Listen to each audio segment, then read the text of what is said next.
Es un placer para mí recibirlos hoy en este miércoles, cuarto día de la cuarta edición de la Semana de la Fertilidad, con temas muy importantes. Hasta ahora hemos venido teniendo jornadas que han sido realmente muy productivas para todos, para nosotros, los profesionales de medicina reproductiva, para los médicos y para los pacientes. Y la jornada de hoy va a ser una jornada sumamente importante con temas que siempre generan dudas, siempre generan miedos y ansiedades y, por qué no, hasta angustias. Carla Bonelli nos va a hablar de banco de semen, ese misterio que tienen todas las pacientes y que siempre nos preguntan cómo es esto. Bueno, Carla, ella es bioquímica clínica en reproducción humana, técnica en laboratorio de andrología clínica, bioquímica clínica de Facultad de Química de la UDELAR, directora técnica de Reprovita, control de calidad en laboratorio de in vitro del Centro de Esterilidad Montevideo. Carla, vamos a escucharte entonces con todo gusto. Eh, Antes de darte un minutito la palabra, vamos a tener hoy dos bloques. El primer bloque va a ser dedicado a la ovodonación, entonces con Carla, el doctor Gabriel de la Fuente y con la psicóloga Belén Piñeirúa, que nos va a hablar de los aspectos psicológicos, y vamos a tener un segundo bloque que va a estar enfocado a la endometriosis con la doctora Rita Bernocchi en aspectos clínicos y legislación, y Leticia García en aspectos psicológicos. Las preguntas les vamos a agradecer que las escriban en el chat, y vamos a tener una sesión de respuesta a las preguntas al fin del primer bloque y otra sesión al fin del segundo bloque. Ahora sí, Carla, te escuchamos. Bueno, buenas tardes a todos. Muchas gracias por la invitación. Como decía Ana, voy a empezar con el banco de semen donado. Bueno, para empezar entonces, un poquito de la historia del banco de semen para saber que no es algo nuevo. En el resto del mundo los primeros registros son de mediados del siglo XIX, y acá en Uruguay el primer banco de semen, que fue de semen propio, se fundó en el 1987 en el laboratorio Fertilab. 2 años después aparece el banco de semen donado, y ambos bancos han funcionado de forma continua desde ese entonces hasta la actualidad. Siempre funcionaron en el laboratorio Fertilab, como les contaba, y no sé si saben que desde el año pasado la división reproducción humana del laboratorio Fertilab se independizó y se pasó a llamar Reprovita, y con Reprovita vino también el banco de gametos y embriones. Bien, y para más o menos ubicar a alguien que no sabe, que no conoce de lo que es tener muestras criopreservadas, les cuento un poquito nada más cómo es un criobanco. Que las fotos que están ahí son específicamente del criobanco que tenemos. Que bueno, es un lugar que tiene que ser muy seguro por el valor que tienen las muestras de los pacientes y de los donantes allí guardadas. Entonces, bueno, es un lugar con un acceso restringido, vigilado. Las muestras dentro de los tanques están almacenadas en nitrógeno líquido, que está a menos 196 grados Celsius, y ese nitrógeno debe estar siempre en cantidad suficiente. Entonces tenemos alarmas que funcionan todos los días, las 24 horas del día, que nos van diciendo si el nivel de nitrógeno está bien o no. Aparte, siempre un técnico lo mide también el nitrógeno, como para asegurarnos de que están bien cuidadas las muestras. Los tanques, bueno, tienen que ser de buena calidad, ser en un número suficiente para la cantidad de muestras que tengamos, y algo muy importante también, que contemos con personal capacitado en manejar muestras crioalmacenadas. Un buen banco debe tener protocolos normalizados de trabajo, registro de todo lo que pase en el banco, todas las muestras que entren, todas las que salgan.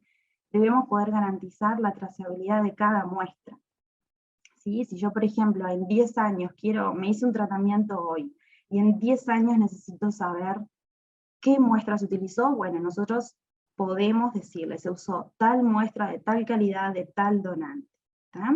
Eso habla de que el banco debe estar bien organizado, prolijo, debe estar todo registrado, ¿sí? Importante saber para los pacientes que estén en esta situación de tener que recurrir a muestras de gametos donados, importante saber que es un programa que acá en Uruguay está regulado por la ley número 19.167 y los decretos que la regulan, que la donación es un acto voluntario y altruista y anónimo, que se debe de garantizar la confidencialidad de los datos del donante, pero la ley habla en el artículo 21 que mediante la justicia, mediante el juez competente, el nacido de un tratamiento de reproducción asistida con gametos donados o sus descendientes pueden llegar a conocer la identidad del donante. ¿Tá? Eso es en casos particulares y, como les digo, mediante el juez competente. Y obviamente esta identidad revelada no va a generar ningún efecto en cuanto a lo filiatorio. Bueno, todo lo que tenga que ver también con el banco de gametos debe estar bajo el secreto profesional, saber que hay consentimientos informados que firman los donantes y también los receptores de gametos, que donar gametos o recibirlos, los gametos no generan ningún vínculo filiatorio, por lo tanto ningún derecho y obligación entre las partes. ¿tá? Y también saber que si uno es receptor de un gameto donado, puede llegar a conocer, y esto también lo dice la ley, que el receptor tiene derecho a conocer las características fenotípicas generales de ese donante. ¿tá? Y también saber que todo se hace, todo el proceso de selección del donante de adjudicación se hace tratando de minimizar al máximo el riesgo de transmitir enfermedades hereditarias a la descendencia cuando se utilizan estos gametos. Y bueno, se trata de minimizar porque se hace de forma consciente, mediante los médicos que realizan un interrogatorio sobre las enfermedades familiares y los antecedentes de los donantes y los receptores. Se realizan exámenes de laboratorio a los donantes y también genéticos. ¿tá? Todo para tratar de minimizar el riesgo, que no es cero el riesgo, pero siempre se trata de minimizar. Bueno, ¿y por qué existe un banco de semen donado? Bueno, por un lado porque tenemos a los donantes, pero también por otro lado porque hay pacientes que requieren de esas muestras. Hoy en día, por ejemplo, mujeres con proyecto de monoparentalidad recurren al banco de semen para obtener los espermatozoides. También parejas en donde existe la figura que aporta los espermatozoides, pero tal vez no sean de buena calidad, o tal vez no los produzca, y entonces recurren al banco de semen donado. Y también muchas parejas en donde no existe la figura que pueda aportar los espermatozoides, porque no existe, son parejas homosexuales mujeres o parejas transgénero. Y bueno, también en aquellos casos en que está la figura que puede aportar los espermatozoides, pero es portador de alguna enfermedad genética hereditaria, y por eso se recurre al banco. Entonces, por un lado, tenemos a los donantes, y por otro lado los receptores. En cuanto a los donantes, rápidamente les cuento que existen requisitos, no cualquier persona puede ser donante de gametos, esto es tanto para ovocitos como para espermatozoides, deben ser mayor de edad y hasta 34 años, un historial familiar conocido, o sea que personas que son adoptadas, no conocen sus antecedentes, no pueden ser donantes de gametos, deben estar dispuestos a pasar por todas las pruebas que se le realiza para lograr llegar a ser donante, y luego también comprometerse con el programa.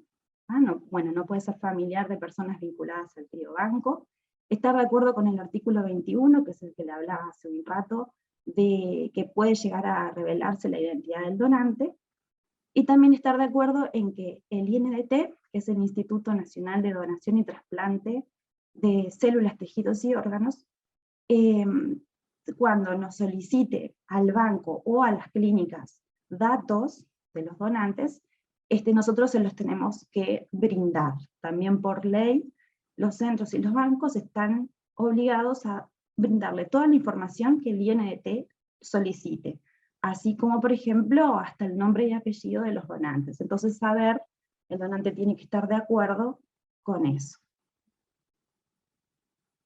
Bien, y esto es también como para tener una idea de, uno puede ser candidato a donante, pero hay que pasar una serie de pruebas para lograr ser donante de gametos.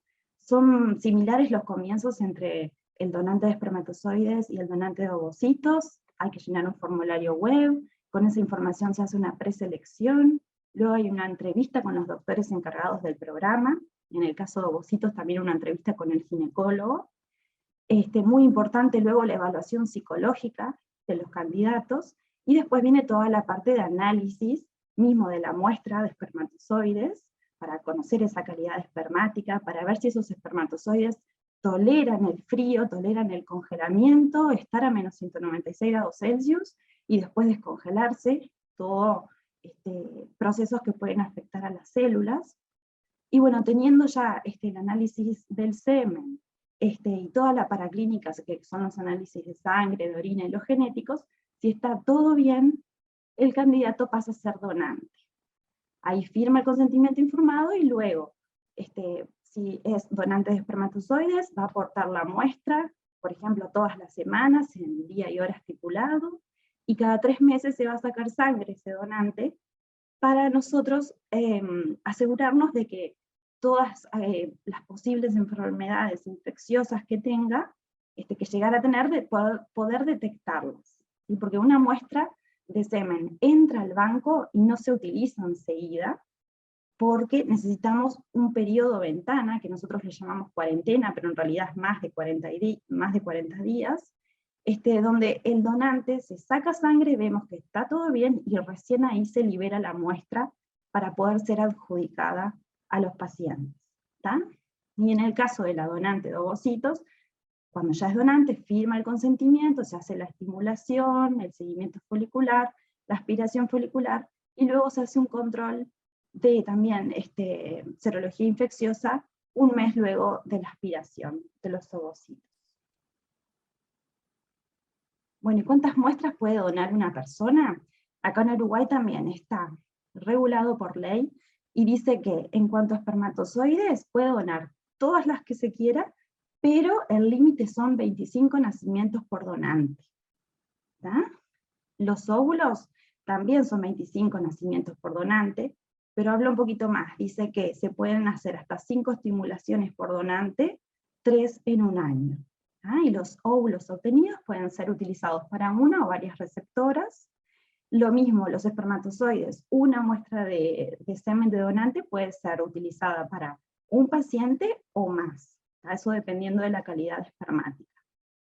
Entonces quise resaltar que lo importante es tener todo registrado y ordenado en el banco para saber todos los ingresos y los egresos de muestras. Recabar también, muy importante, la información que luego los pacientes nos den en cuanto a si se logró el embarazo y hubo un nacido, para nosotros poder llevar este control. Por eso siempre, si alguno ya utilizó una muestra de semen donado, sabe que nosotros les pedimos que por favor nos avisen el resultado del tratamiento, y también, sobre todo para los de alta complejidad, hasta luego después se llama y se pregunta si hubo nacido, el nombre, el apellido, el documento. Todos son datos que, aparte de que el INDT lo pide, nosotros lo necesitamos para llevar la estadística y poder ver que no lleguemos a esos 25 nacimientos. Y bueno, lo mismo si soy una persona o una pareja que necesito hoy en día una muestra de semen donado, bueno, ¿qué tengo que hacer? Son 2 pasos. La primera es una consulta médica de asesoramiento, que se da la información de forma verbal y de forma escrita en el consentimiento informado. Es imprescindible presentar la orden del ginecólogo y la autorización por el prestador de salud o cobertura FNR. Y el segundo paso va a ser la consulta de adjudicación de muestras, que acá es imprescindible también tener la segunda orden que el ginecólogo les debe de dar, que es de adjudicación de muestras, además de la autorización del prestador de salud o la cobertura. En esta segunda consulta, que va a ser la de adjudicación propiamente dicha, se va a pedir la paraclínica, los resultados de la paraclínica que se pidió en la primera consulta, se firma el consentimiento y se adjudica una muestra. Y lo resalté porque hay veces que los pacientes creen que tal vez no necesiten hacer estos pasos si necesitan otra adjudicación. Esto viene acá. Si yo tengo una muestra adjudicada, la utilizo, sea exitoso o no el tratamiento, y yo necesito otra adjudicación más, necesito hacer otra consulta con una orden nueva y una autorización nueva. Y lo que sí, tal vez si pasó menos de un año, desde los estudios de paraclínica, no se necesitan repetir. Y la adjudicación, importante también tener en claro que la realiza el médico del programa de donación de semen. No es como en otros países que tal vez los pacientes tienen un catálogo de donantes y pueden ir eligiendo ellos. En nuestro país no pasa, es el médico que decide en base a las características fenotípicas de quien solicita la muestra, el grupo sanguíneo, la información sobre enfermedades genéticas hereditarias, si el procedimiento va a ser de alta o baja complejidad, y la disponibilidad que tengamos de muestras de cada donante. ¿Está? Y esto es otra pregunta que tal vez alguien se haga. Ya, por ejemplo, tengo la muestra adjudicada, ya hice esos otros dos pasos, y ahora quiero saber cómo hago para utilizarla.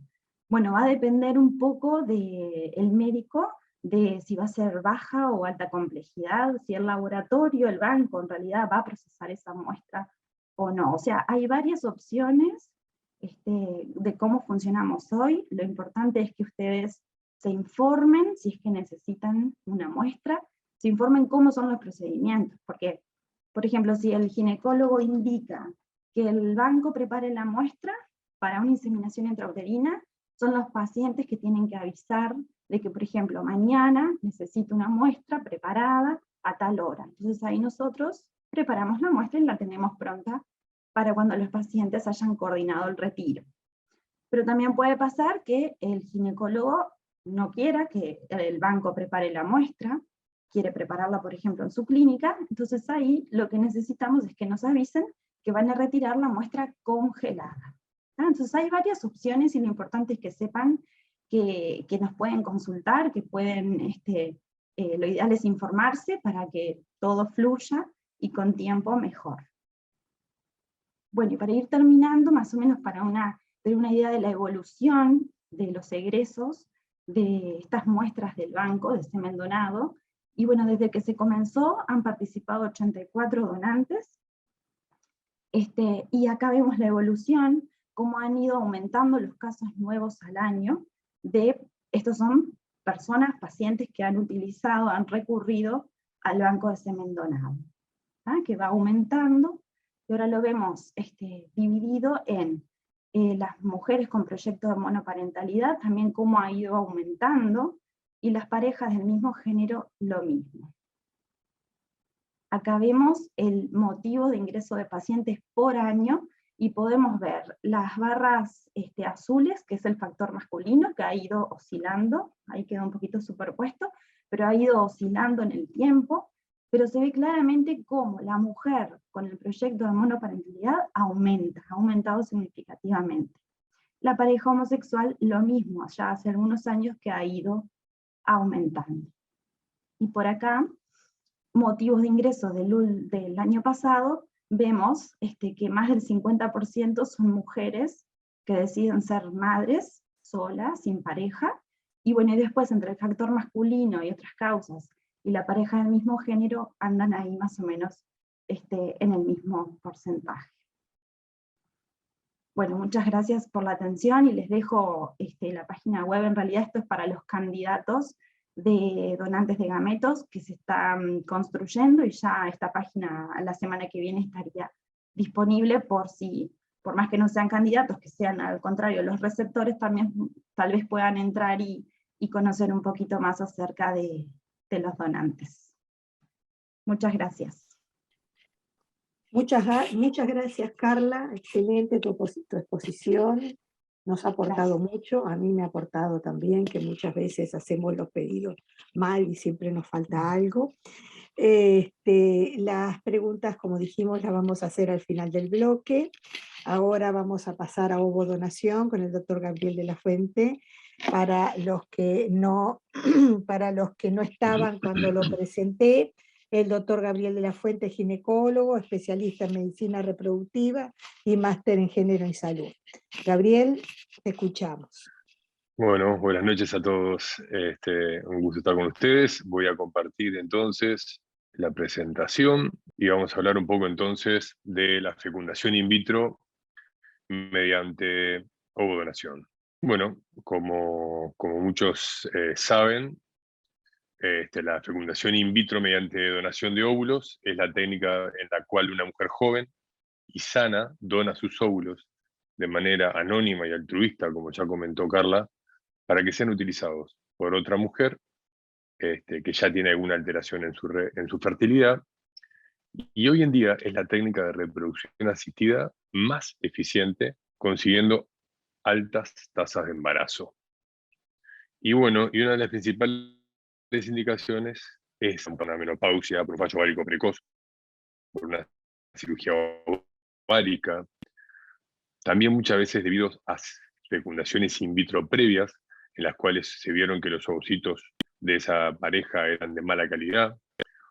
Puede ser la indicación pacientes portadores de alteraciones genéticas, implantatorio, abortos de repetición, en el caso en el cual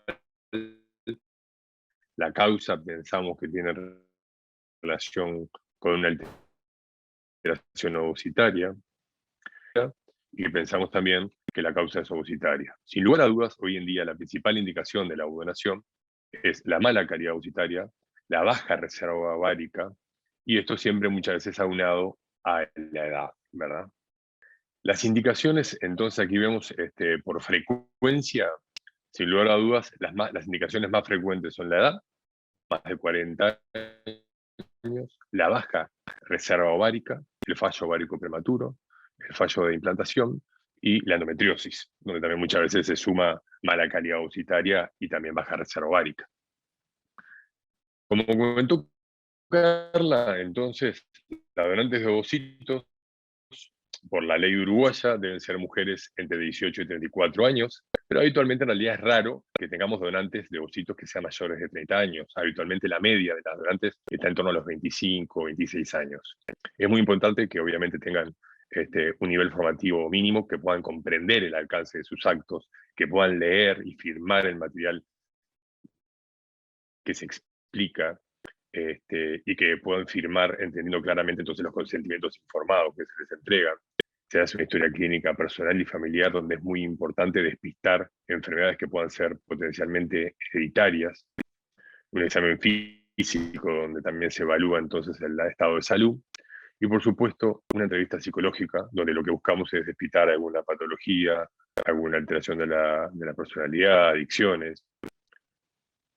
Respecto entonces a la asignación de la donante de ovocitos, nosotros lo que hacemos es una sincronización de la donante con la receptora, donde hacemos primero un macheo fenotípico, buscamos que se respeten de alguna manera las características físicas de la receptora de esos óvulos.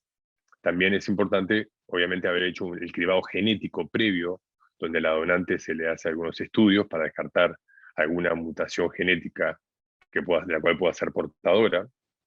Nosotros hoy en día lo que realizamos es un cribado genético básico, donde se estudian en general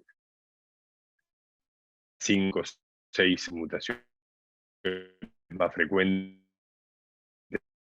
y potencialmente más graves, y en caso de que sea portadora la donante de algo. También es importante saber que al día de hoy existen en realidad cribados genéticos muy completos que estudian cientos de mutaciones.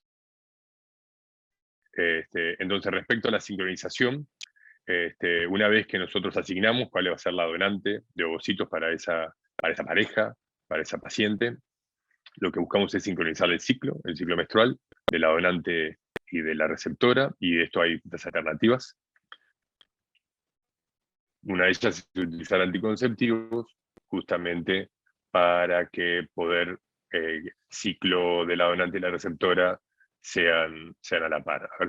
Respecto a la preparación endometrial de la receptora, tener presente que nosotros lo que hacemos entonces es preparar el endometrio para que esté receptivo, y para eso hay distintas opciones. Una, la más habitual, que es la preparación del endometrio con hormonas. Entonces, continuamos. Respecto a la preparación endometrial, entonces, de la receptora que va a recibir los óvulos, hay dos opciones. Una es hacerlo de manera sustituida, con estrógenos, y la otra en un ciclo natural. El ciclo natural es más amigable para la paciente, porque no tiene que tomar hormonas, pero el ciclo sustituido es el que utilizamos con más frecuencia, porque nos permite que la receptora de esos óvulos pueda estar preparándose y pueda estar esperando el momento en el cual se va a recibir los óvulos de la donante. La donante, mientras la receptora toma la medicación, se está estimulando, y entonces es muy difícil saber con precisión en qué momento es que efectivamente se va a producir la donación de los óvulos. Respecto al método de fecundación de los óvulos, tener presente que hay dos alternativas: la fecundación in vitro convencional y la microinyección espermática. Y esto se hace en función de la calidad de la muestra espermática que se va a utilizar para ese tratamiento. En los casos en los cuales la calidad espermática es buena, utilizamos habitualmente la fecundación convencional, donde dejamos justamente los ovocitos obtenidos de la donante en una placa junto con los espermatozoides, y para que de manera autónoma el espermatozoide más capaz pueda fertilizarlo. Y en la microinyección es el embriólogo el que selecciona el espermatozoide y mediante una microaguja punciona el óvulo e introduce el espermatozoide adentro. Cada una de las técnicas tiene sus pros y sus contras. Con el ICSI habitualmente se puede conseguir una mejor tasa de fertilización, pero obviamente es una técnica que es más traumática y potencialmente podría tener sus implicancias sobre la calidad embrionaria. En los casos en los cuales el semen es bueno, utilizamos con más frecuencia la fecundación in vitro convencional. En los casos en los cuales hacemos una ovodonación y utilizamos ovocitos que estaban previamente criopreservados, congelados, sin embargo, en este caso usamos generalmente la microinyección. Una vez que se hace la fertilización de estos óvulos donados con los espermatozoides, entonces estos embriones se dejan en un medio de cultivo, en un incubador en el laboratorio, habitualmente en torno a 5 días. Y generalmente es en torno al 5.º día de desarrollo embrionario, que es cuando seleccionamos, en base a las características morfológicas, cuál es el embrión de mejor calidad para poder transferir. Y generalmente transferimos un solo embrión cuando hacemos una técnica de ovodonación, y todos los otros embriones de buena calidad que hayan llegado a este estadio de blastocisto se van a criopreservar. Respecto a la decisión de si transferir uno o dos, como les comentaba, sobre todo en aquellos casos que hacemos con cobertura por el Fondo Nacional de Recursos, claramente la normativa del fondo dice que en la primera transferencia con ovocitos donados se debe realizar la transferencia de un único embrión, y si luego no hubo éxito en las subsiguientes transferencias, potencialmente se podría transferir más de uno. Pero tenemos que tener presente, como luego veremos, que las tasas de embarazo con un solo embrión son muy buenas, y que además el cometido final no es lograr un embarazo, sino lograr un nacido vivo, sano, en casa. Y como veremos, muchos de las pacientes que hacen ciclos con ovodonación son pacientes que son un poco más añosas, y por lo tanto debemos de evitar las complicaciones obstétricas que puedan haber relacionadas con el embarazo múltiple. Bueno, Carla nos comentó algunas cosas respecto a la ley uruguaya, respecto entonces a la cantidad de donaciones que se pueden realizar. Como dijo, generalmente una donante no puede donar más de 5 oportunidades, y no pueden haber más de 25 nacimientos fruto de una misma donante. La normativa uruguaya del Fondo Nacional de Recursos lo que estipula es que cada donante que va a donar para ciclos de fecundación in vitro del fondo debe donar para 2 receptoras. O sea que como máximo, en principio, una donante no podría donar para más de 10 parejas, para más de 10 familias.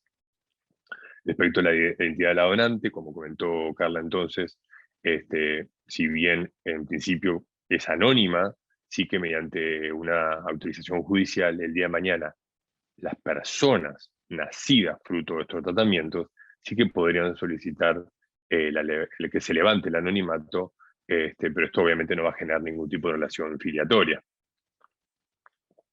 Otra cosa importante respecto a la normativa del Fondo Nacional de Recursos es que cualquier paciente que va a ser receptora de óvulos donados debe recibir un mínimo de 6 ovocitos o al menos 4 óvulos maduros para su ciclo de ovodonación, porque obviamente hay una relación entre la cantidad de óvulos que se utiliza y las chances de embarazo. Por lo tanto, cuantos más óvulos tengamos para trabajar en la fecundación in vitro, la probabilidad final de embarazo va a ser mayor. Este es un trabajo que me pareció interesante compartir, porque obviamente uno de los temas más preocupantes a la hora de aceptar hacer un ciclo de fecundación in vitro con óvulos donados es el hecho de las fantasías y miedos relacionados a quiénes son las donantes de óvulos, quién dona óvulos, quién quiere donar óvulos, ¿no? Y es una pregunta que muchas veces aparece en la consulta.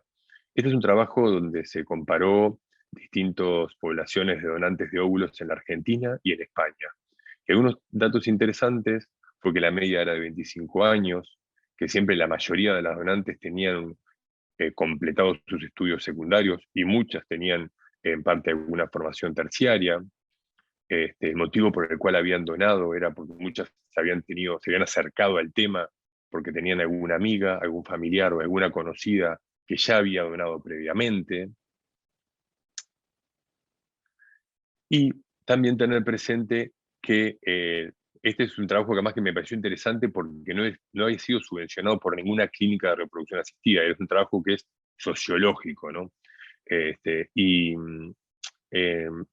el 40 y 45% de las donantes que fueron encuestadas dijeron que el principal motivo por el cual habían deseado donar era un motivo altruista, si bien es cierto que la compensación o el viático que se le daba también había sido un motivo que habían tenido en cuenta, y una tercera parte de los casos dijeron que había sido exclusivamente altruista y que no habían tenido ninguna intención ni siquiera de recibir el viático.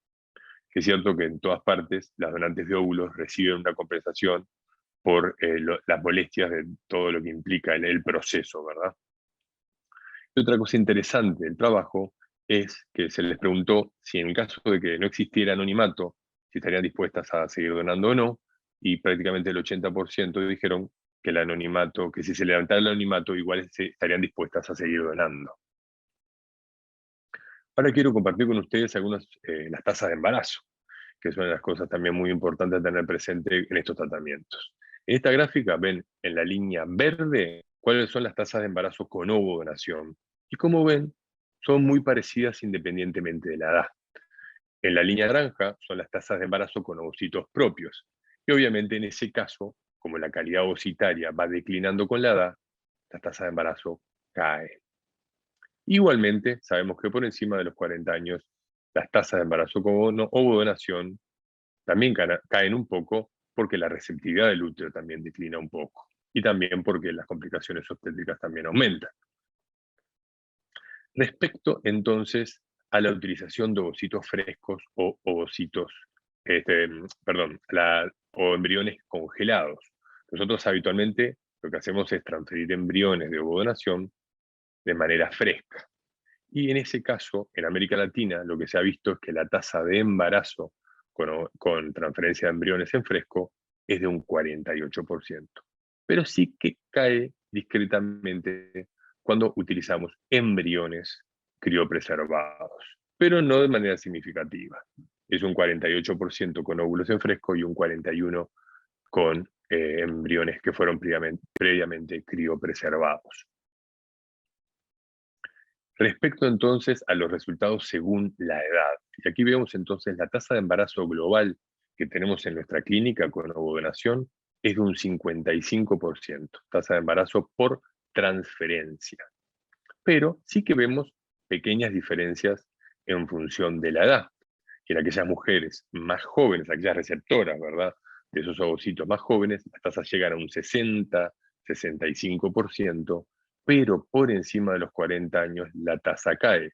Y justamente las mayores de 42 años cae la tasa de embarazo un 49% y también cae la tasa de nacido vivo, que como les habíamos hablado era uno de los objetivos principales, ¿verdad?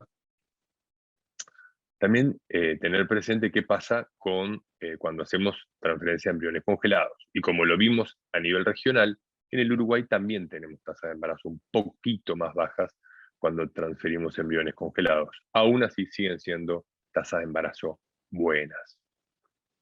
Respecto al número de embriones que transferimos, como dijimos, habitualmente transferimos un embrión. Si ven aquí, yo aquí lo que puse en esta tabla fueron los datos de los últimos 5 años en el Uruguay, y es verdad que la indicación de transferir un solo embrión hace unos años no era tan frecuente, y vemos que es muy parecida entonces la cantidad de transferencias de un embrión y dos. Pero como ven, las tasas de embarazo no son muy distintas. Cuando transferimos un embrión, la tasa de embarazo es de casi un 50%, y cuando transferimos dos es de un 55%. Pero ojo, como ven, prácticamente en un porcentaje muy alto de los casos, vemos que en realidad cuando transferimos dos, la tasa de embarazo múltiple es excesivamente alta, y esto tiene complicaciones aparejadas.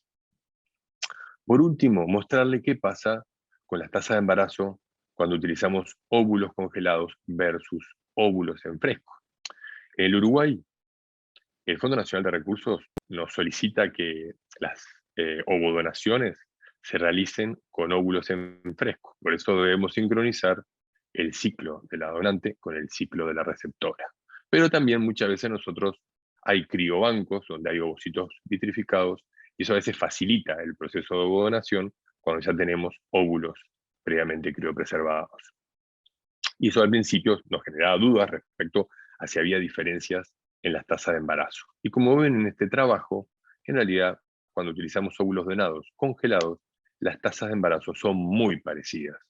Sí que es cierto que es importante cuando usamos óvulos donados tratar que la donación de óvulos, el número de óvulos asignados, sea un poquito mayor. Respecto a los factores pronósticos, entonces, de la fecundación in vitro con óvulos donados, tener presente que entonces, como dijimos, que importa mucho la edad de la receptora de óvulos, el índice de masa corporal, los tóxicos, las fumadoras tienen tasas de embarazo más bajos, el motivo por el cual entonces se le indicó la ovodonación, las mujeres que están en menopausia y tienen úteros que durante mucho tiempo no menstruaron, tienen peor pronóstico, el tiempo que les llevó la preparación de su útero, cuando fue un útero que costó preparar el endometrio, también tiene peores resultados. Si el endometrio no tenía un buen grosor, los niveles de estrógenos que se alcanzó cuando se hizo tratamiento, la dificultad en transferir el embrión, son todos entonces variables que tienen un impacto sobre la chance de embarazo final. También, obviamente, como dijimos, el número de embriones transferidos, la cantidad de embriones que se congeló y la calidad final de esos embriones. Respecto a los resultados, entonces, como ya comentamos, muy importante tener presente entonces que en aquellas mujeres menores de 45 años, las tasas de embarazo son muy parecidas a las de mujeres menores de 40 años, pero sí que ya vemos un aumento en la incidencia de mayores complicaciones durante el embarazo. Pero el riesgo en realidad es bastante asumible. Cuando la receptora de óvulos tiene entre 45 y 49 años, es cuando tenemos que tener presente que las chances de embarazo caen de manera significativa, vemos tasas de aborto mucho más elevadas, vemos sobre todo complicaciones obstétricas mayores, y en estos casos es muy importante entonces que haya un consentimiento entre el médico de reproducción, el ginecólogo de referencia, que es el que va a hacer el control del embarazo y el seguimiento, y también cualquiera de los otros médicos de referencia de esa paciente, el internista, que la valore y evalúe si hay algún riesgo asociado. Y por último, en las mujeres mayores de 50 años, en las mujeres mayores de 50 años, en general se desaconseja buscar embarazo porque realmente las complicaciones son muy elevadas, y entonces no estaría recomendado realizar el tratamiento.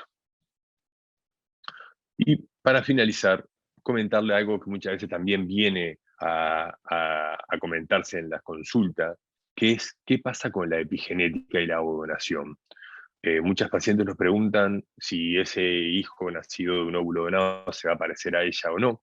Y obviamente, como comentamos, nosotros buscamos que se respete, haya un equilibrio y un fenotípico, pero sí que es cierto que la epigenética, que es justamente los mecanismos que regulan la expresión de los genes, de alguna manera van a jugar en la expresión del ADN de ese óvulo donado, y eso puede generar ciertas modificaciones, entonces, en varias características de ese recién nacido, que van a determinar entonces que potencialmente hayan cosas que se relacionen con los receptores, no en especial lo fenotípico.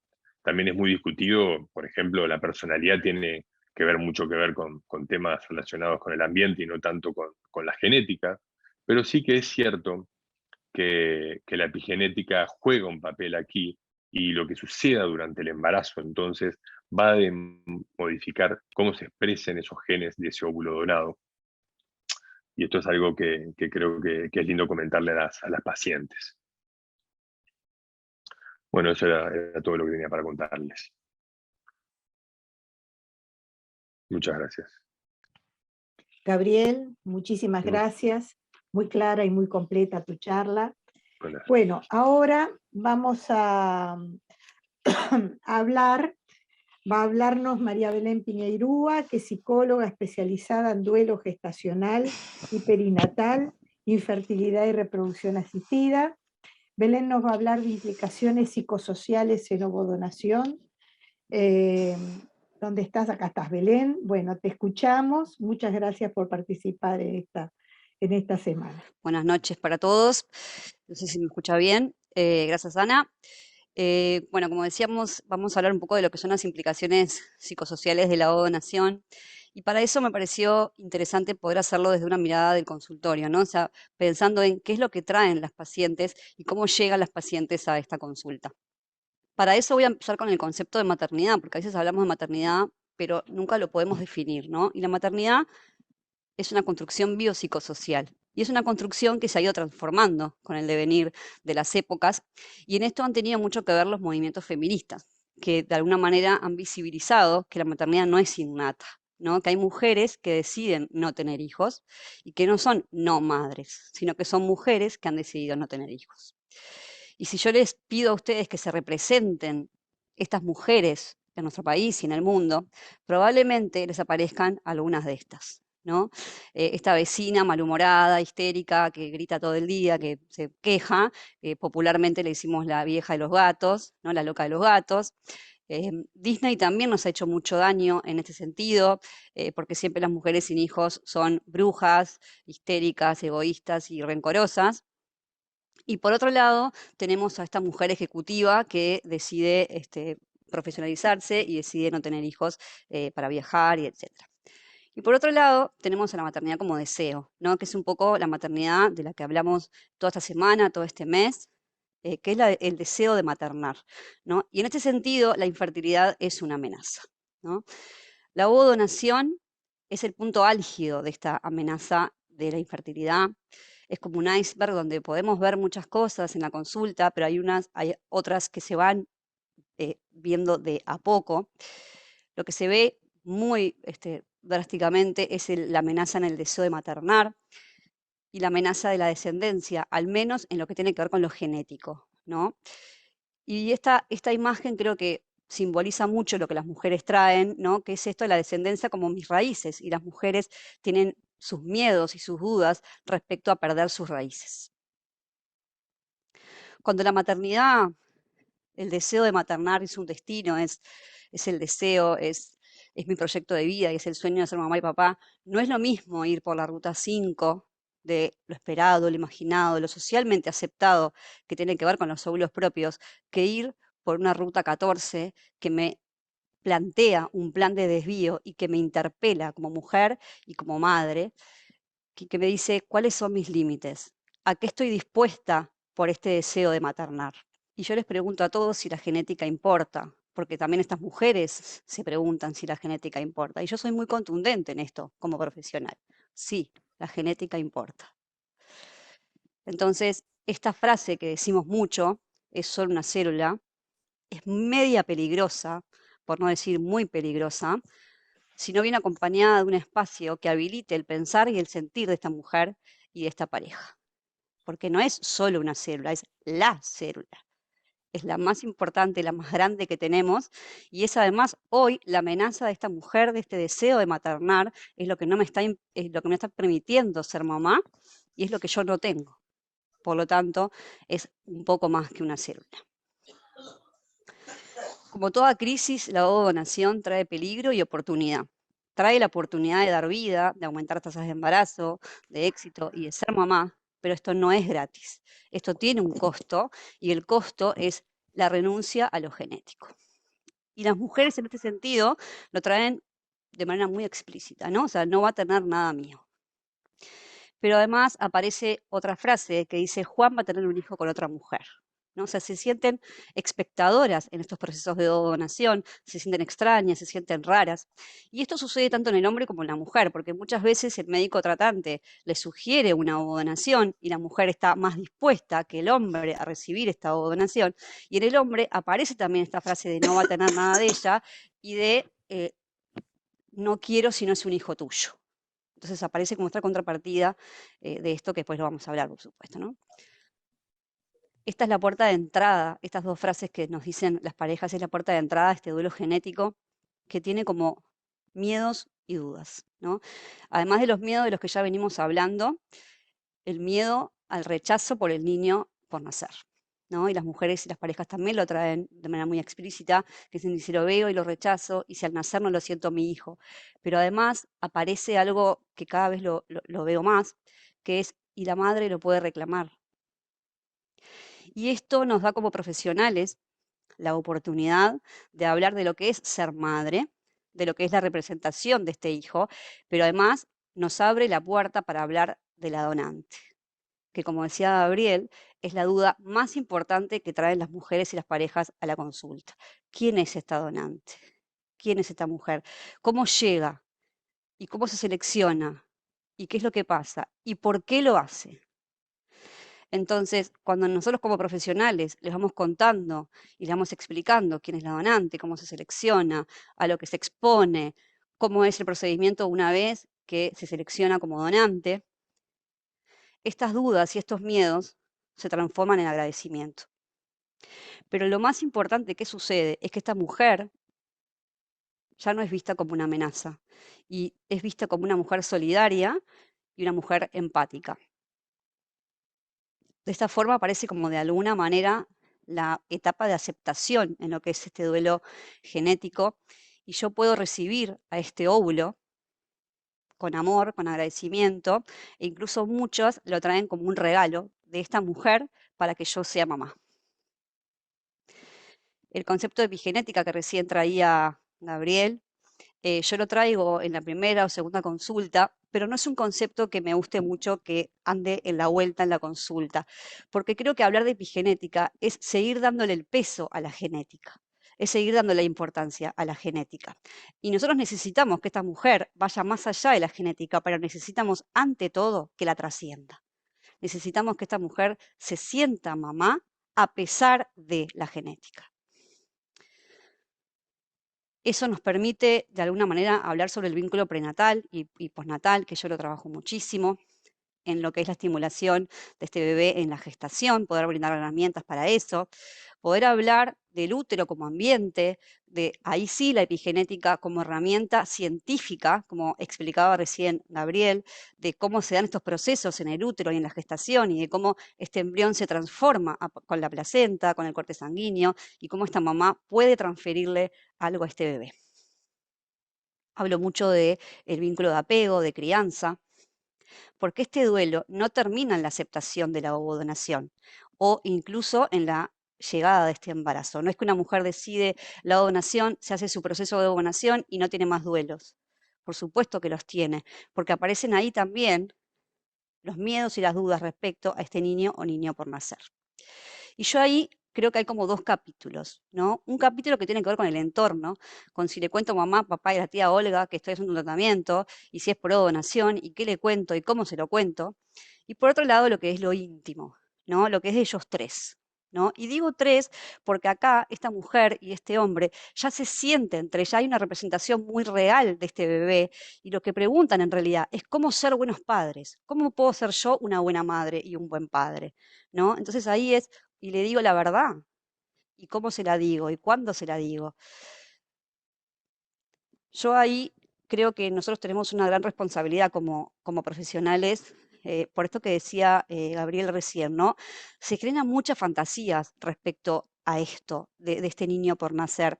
Y creo que nosotros como profesionales, por supuesto que tenemos que brindar las herramientas frente a todos estos cuestionamientos, pero tenemos que tener mucho cuidado de no potenciar esta fantasía y de no generar en la mujer y en el hombre más dudas de las que ya tienen y que se vayan a casa con más dudas de las que vinieron, ¿no? Eso tenemos que tener mucho cuidado. Yo siempre trabajo en la consulta la posibilidad que nos da la reproducción humana asistida en general, no solamente la donación o la infertilidad en general, de poder hablar de nuestros hijos, del amor, de la familia y de los modelos de familia, ¿no? Porque probablemente este niño por nacer no sea el único de su clase que sea por donación de gametos, ¿no? Tal vez, seguramente tenga un amigo que no tenga papá porque su mamá decidió ser mamá soltera. Veíamos ahí en el banco de semen que nos contaba Carla que el 50% es mujeres sin pareja, por lo tanto esto crece cada vez más en nuestro país y en el mundo. O un compañero que tenga 2 mamás o 2 papás. Entonces, creo que es una oportunidad maravillosa que tenemos en estos momentos. Nosotros como padres no nos podemos olvidar que la maternidad es una construcción y somos los padres de hoy los que estamos construyendo la maternidad y la paternidad del futuro. Y tenemos que poder pensar qué verdad y qué realidad queremos contarle a nuestros hijos. Como profesionales tenemos la tarea de poder hacer que esta pareja vuelva a transitar este camino con paz y sabiendo que están en el camino correcto, ¿no? De poder que se vean en este espejo retrovisor y que digan todo lo que hicimos para llegar hasta acá, todo lo que sufrimos y estamos acá parados. Esta es una oportunidad para nosotros y la donación seguramente traiga más cosas de las que se ha llevado, ¿no? Entonces, esto es como muy importante poder trabajarlo en la consulta. Y quiero terminar con una frase que me encanta, la tengo a Sofi por ahí, que es mi compañera, que le pedí que pusiera ahí en el chat esta carta completa, porque es una hermosura la carta de principio a fin, pero quiero leer este extracto que dice: ahora con los ojos de mi hijo mirándome, con su mano en mi pecho acariciando mi cara, ahora escuchando su respiración mientras duerme, consolando su llanto, nada importa. Mi hijo es mío, tan mío que míos son sus dolores, sus desvelos, sus risas y su llanto. Míos serán sus temores, sus ilusiones, sus preocupaciones, su primer amor y sus desengaños. Es mía su felicidad y mío el inmenso e inexplicable placer de acompañarlo en la vida. Porque ser madre, ser padre es eso, enseñar a vivir, a disfrutar de los buenos momentos, a saber llevar los malos. Ser madre es solo ser, no implica ningún verbo más. Entonces, creo que no hay mucho más para decir. Como siempre le digo a las pacientes, a cada una de ellas, si tienen miedo, hazlo con miedo.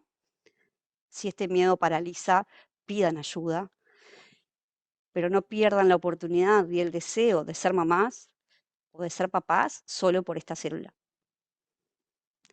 Gracias.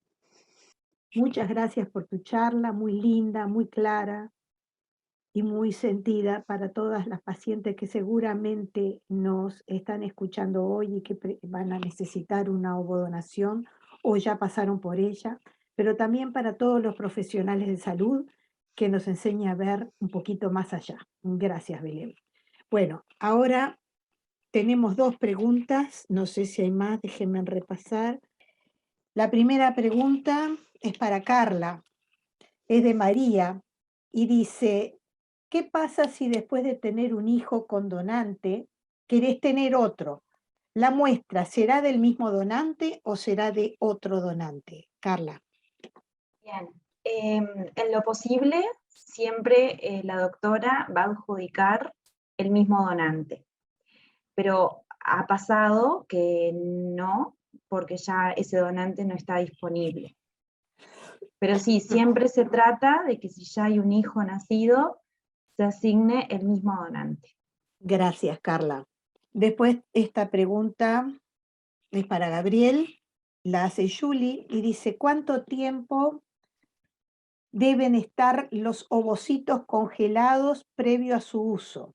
¿También 40 días como los espermatozoides? Bueno, como comentamos, en realidad la mayoría de las veces la donación la hacemos en fresco, o sea, en realidad no es necesaria una cuarentena para los ovocitos. Es muy importante, sí, que entonces previamente ya se ha cumplido con todos los estudios de la donante y con las serologías que estén vigentes.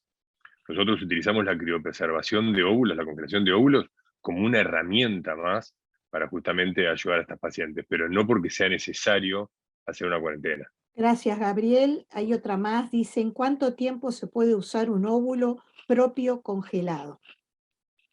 Esto Bueno, para en realidad, preservación, ¿no? Sí, claro, más que exacto. En nada. realidad, la vitrificación está demostrado que el tiempo que el óvulo está congelado, nosotros, primero que nada, para congelar, nosotros utilizamos una técnica que se llama vitrificación, que es un método de congelación ultra rápida, en la cual lo que hacemos es deshidratar el ovocito y utilizar un medio crioprotector, y luego se introduce nitrógeno líquido.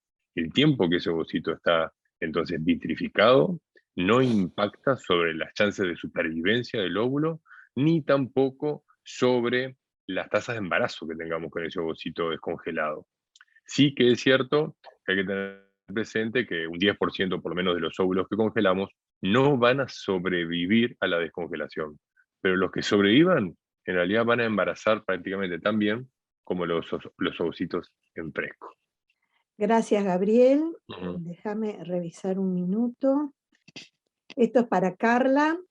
Dice, ¿se puede reservar a futuro del mismo donante en caso de no tener embriones? No, es de ovo. ¿Se puede reservar a futuro del mismo donante en caso de no tener embriones para el futuro? ¿Tiene costo? No, es de semen. Ana, ¿cómo sería entonces? Dice, ¿se puede reservar a futuro del mismo donante en caso de no tener embriones para el futuro? ¿Tiene costo? ¿Cuánto es aproximado? No, no es muy clara, pero supongo que... Creo que, claro, quiso decir que si en alta complejidad tenemos varios embriones, en este caso no quedó ninguno para transferir a futuro, si puede reservar la muestra de semen, creo, ¿no? Se refiere a eso. Claro, sí, sí, En entiendo realidad, eso. hoy en día se está adjudicando una muestra por cada tratamiento. No se podría reservar a futuro. Gracias, Carla. Esta es para Gabriel. ¿Se estudia siempre a receptora y donadora con screening de enfermedades recesivas o solo es matching fenotípico? Gracias. Bueno, varias cosas. El matching fenotípico, nosotros lo que buscamos es que haya una armonía fenotípica. Hoy en día, si ustedes googlean, van a encontrar que hay por inteligencia artificial aplicaciones y software que buscan en realidad que haya una similitud que sea lo más afinada posible.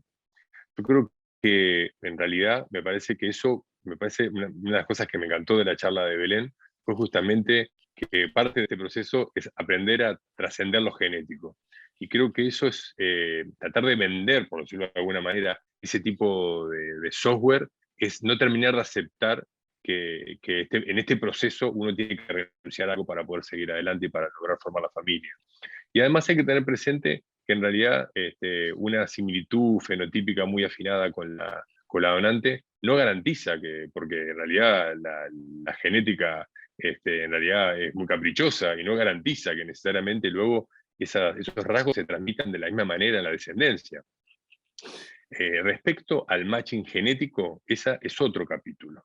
Nosotros, en realidad, el INDT nos exige que nosotros a todas las donantes le pidamos un cribado genético básico, donde estudiamos descartar mutaciones relacionadas con la fibrosis quística, relacionadas con la atrofia muscular espinal, relacionadas entonces con el riesgo de el equifrágil, que es también una enfermedad genética muy importante, y un cariotipo, y también la distrofia muscular de Duchenne. Eso es lo que pedimos automáticamente a todo donante. Sí que hay otras cientos de mutaciones que son posibles estudiarse, pero son menos frecuentes y no necesariamente están relacionadas con enfermedades incompatibles con la vida. Entonces ahí ya es muchas veces a criterio de los pacientes si desean realizárselos o no. Hay que tener presente que estos cribados genéticos más completos, intensos, no están dentro de la cobertura ni del Fondo Nacional de Recursos ni de la mayoría de las clínicas. Pero es posible, si lo desean, realizarlos. Nosotros generalmente los recomendamos cuando la pareja tiene el antecedente familiar de alguna enfermedad recesiva, alguna enfermedad que pensamos que sea hereditaria. Pero por el momento no lo estamos recomendando de manera sistemática, ¿verdad? Porque muchas veces hay que tener presente que si todas las personas nos estudiáramos, probablemente vamos a encontrar que somos portadores de alguna mutación recesiva. Y esto no necesariamente quiere decir que esto va a tener implicancias sobre nuestra descendencia. Gracias, Gabriel. Tengo un mensaje para Belén, de Nadia. Dice: hola Belén, libros infantiles para relato de donación de gametos. Bueno, no hay mucho respecto a eso, porque en realidad, si bien es relativamente nuevo, tampoco hay muchos nacidos por donación de gametos, al menos en nuestro país. No es que tenemos cómo contarles esto, ¿no? No hay libros específicos de esto. Sí hay algunos libros, por ejemplo, hay uno que se llama ¿De qué barriga nací?, que habla un poco de diferentes personajes, que como para que se hagan una idea, es como la película de las emociones, que habla de las diferentes formas de nacer, y ese libro habla bastante de los diferentes nacimientos, incluyendo la donación de gametos, pero no hay mucho más que eso. Bueno, gracias Belén, gracias Gabriel, gracias Carla. Vamos a pasar ahora a la segunda etapa del día de hoy, de la jornada de hoy, que va a ser endometriosis, aspectos clínicos y legislación. El tema lo va a dar la doctora Rita Bernocchi, ginecóloga especialista en medicina reproductiva, directora científica de CERIN, Centro de Reproducción Humana, presidenta de la Comisión Fiscal de la Sociedad Uruguaya de Reproducción Humana. Rita, te escuchamos. Bueno, buenas noches a todos. Realmente estuvimos con unas presentaciones muy buenas, que los felicito a los tres. Tomaron el tema de una forma muy humana, muy sensible, y me parece que es una forma ideal de enfrentar esos temas junto a los pacientes. A mí me toca por tercer año consecutivo hablar de endometriosis. Yo dije, no entendieron nada de lo que les dije, o capaz que lo dije muy bien y por eso se entusiasmaron, pero en realidad, fuera de broma, yo pensé, es una enfermedad tan frecuente y tan compleja que seguramente el interés es mantenerla actualizada. Acá les mando un dibujo que dice, la regla no duele. No duele mucho. Todas sabemos que da un dolor menstrual y lo conocemos, pero solamente eso. Soy tu útero y junto a mis colegas los ovarios, trompas, el cuello, he venido a decirte que si la regla no te permite hacer una vida normal, puedes tener endometriosis. Significa que si la menstruación dolorosa no calma con un analgésico común, hay que pensar en la endometriosis.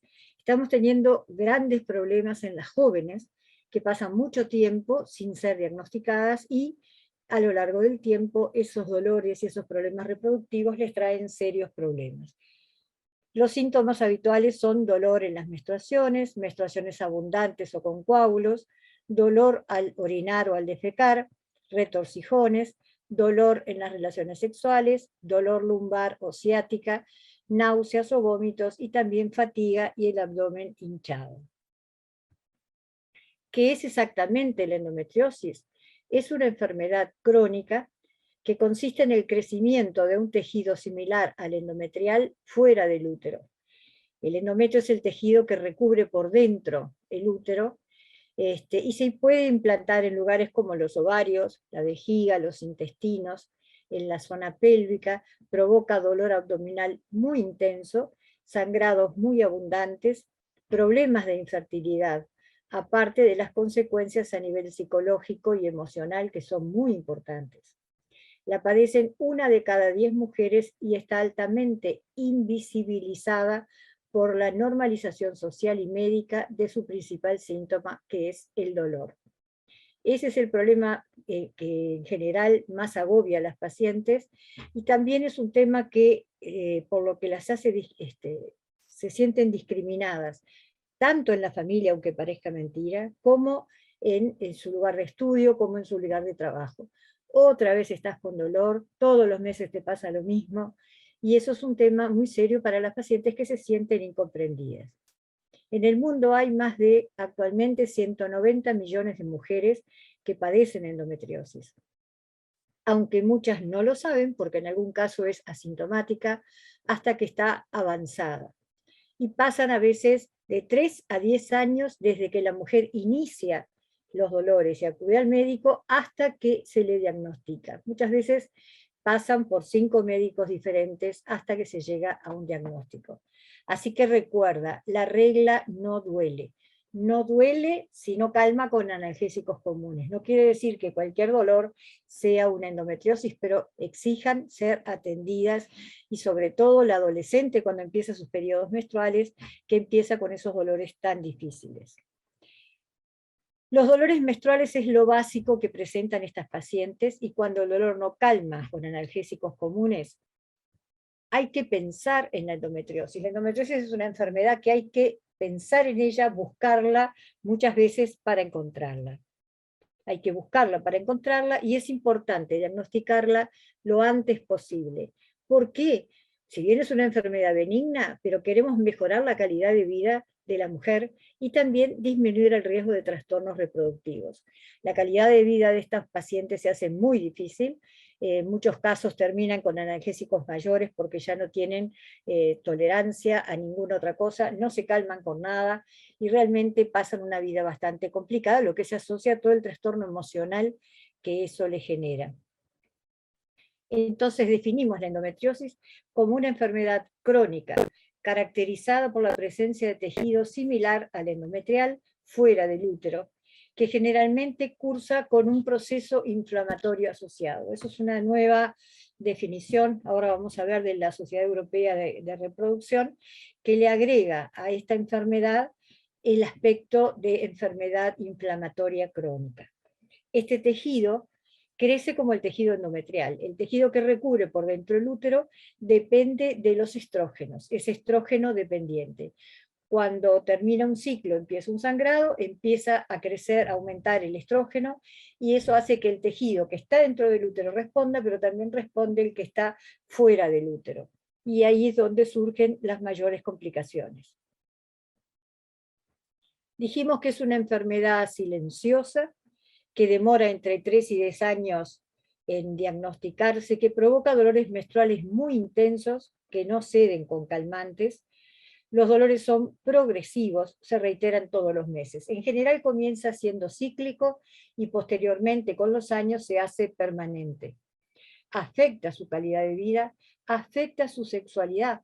Son dolores muy intensos que muchas veces dificultan la vida sexual de la mujer y también afectan su fertilidad.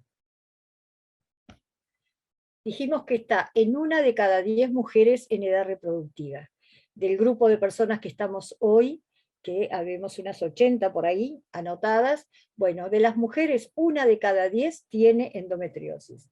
Pero si hacemos el estudio en las pacientes que tienen problemas reproductivos, 5 de cada 10 mujeres que tienen trastornos reproductivos tienen endometriosis. Por eso es que tiene una alta incidencia que la hace tan importante. ¿La endometriosis se cura? No, no se cura. ¿Y cuál es su origen? Es un origen desconocido. Hay varias teorías que explican la presencia de la endometriosis, pero realmente no es seguro de dónde viene la endometriosis y cuál es su causa. Como verán, es algo muy importante porque es una enfermedad que es desconocida su origen y sin embargo trae tantos problemas que tienen hasta congresos exclusivos de endometriosis. ¿Qué tratamientos tenemos para ofrecer? Tratamientos médicos, puede ser medicación, puede ser homeopatía, acupuntura, cirugías comunes o cirugías laparoscópicas. Entonces yo digo, bueno, ¿qué pasa con este tema tan complejo y tan traído de tanto tiempo atrás? Entonces, buscando la información, encontré que la Sociedad Europea de Reproducción estableció una guía, unas pautas para el manejo de las pacientes con endometriosis. La primera guía se hizo en el 2005, se actualizó en el 2014, y ahora en el 2022, en febrero, se actualizó la última guía, y voy a contarles brevemente cuáles son los datos más importantes que esta actualización trajo. Entonces, desde el punto de vista diagnóstico, y acá mi compañero y hermano, el doctor Rodríguez Bussi, me hace acordar cada vez que lo leo, la historia clínica en una paciente con endometriosis es fundamental. Él lo viene diciendo desde hace mucho tiempo, y es así. Una correcta historia clínica una correcta historia clínica es fundamental para hacer un diagnóstico sugestivo de endometriosis. Otro dato importante es que la laparoscopía dejó de ser imprescindible para el diagnóstico. Esto es clave porque cuando teníamos pacientes muy jóvenes, adolescentes, que tenían una historia clínica de posible endometriosis, muchas veces no se llegaba a un diagnóstico porque no querían hacerle laparoscopía, porque es un procedimiento quirúrgico, es invasivo, hay que anestesiarlas. Entonces, hasta que no tenía una laparoscopía, no tenía un diagnóstico seguro de endometriosis. Eso hoy no es así, ha quedado en segunda línea, y se jerarquiza mucho el estudio ecográfico. La ecografía, 2D o 3D, en realidad lo que más importa, más que el ecógrafo, es el ecografista que esté capacitado para hacerlo, que se haya especializado en ecografías de endometriosis. Entre la historia clínica y un diagnóstico ecográfico que nos pueda mostrar la presencia de algunas imágenes de endometriosis, ahí tenemos un diagnóstico y ahí tenemos que empezar a tratar a la paciente. Si la ecografía no da imágenes, en ese caso nos queda la laparoscopía como para completar el diagnóstico, pero no es imprescindible para hacer un diagnóstico correcto de endometriosis. Con respecto al tratamiento del dolor, se han agregado analgésicos y antiinflamatorios, porque se vio que hay un componente inflamatorio muy importante en estas pacientes, no solamente el tema hormonal. También valora la acupuntura y valora la homeopatía como integradas en el tratamiento. Y el tratamiento con análogos de GnRH se utiliza como segunda línea. Análogo de GnRH, digamos, por ejemplo, el Lupron, que es un tratamiento hormonal que se daba una inyección mensual, y ese inyectable daba muchos trastornos por las complicaciones que en sí daba, y era bastante incómodo para la paciente. Hoy ese tratamiento ha quedado como segunda línea. Tenemos que usar todas las armas que tenemos antes, y en el caso de que no den resultado, recién ahí utilizar los análogos.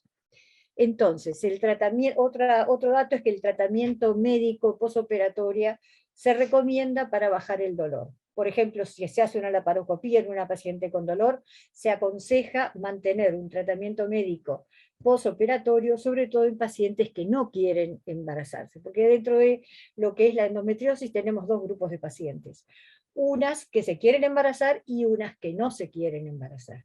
Esas que no se quieren embarazar tenemos que averiguar si no se quieren embarazar ahora y se quieren embarazar en un futuro, o si ya no quieren tener más hijos. Es distinto el encare del tratamiento que se tienen que hacer en esas pacientes. No se recomiendan más los siguientes tratamientos, por ejemplo, el danazol, los antiprogestágenos, y una cosa que se usaba cuando el dolor era muy intenso, son pacientes que sufren muchísimo del dolor. Yo estoy en grupos de Facebook de pacientes con endometriosis, y realmente sus historias son increíbles. Y por ejemplo, se hacía la ablación laparoscópica del nervio uterosacro, que es un procedimiento agresivo, que da poco resultado, la neurectomía presacra también. Son procedimientos que no está demostrado que no dan muchos resultados, por lo tanto se desaconsejan, así como el uso de agentes antiadherentes. Convengamos que en su momento estos tratamientos era lo que había para hacer, y hoy tenemos otras alternativas como para mejorar las chances de las pacientes. En el tratamiento de la infertilidad, la administración de análogos de GnRH están siendo utilizados, como decía, como segunda línea, porque se utilizaban como para mejorar la tasa de nacidos vivos, y en realidad ya no se recomienda porque vieron que los beneficios no han sido muy altos. Y otra cosa que se está utilizando es el índice de fertilidad de la endometriosis.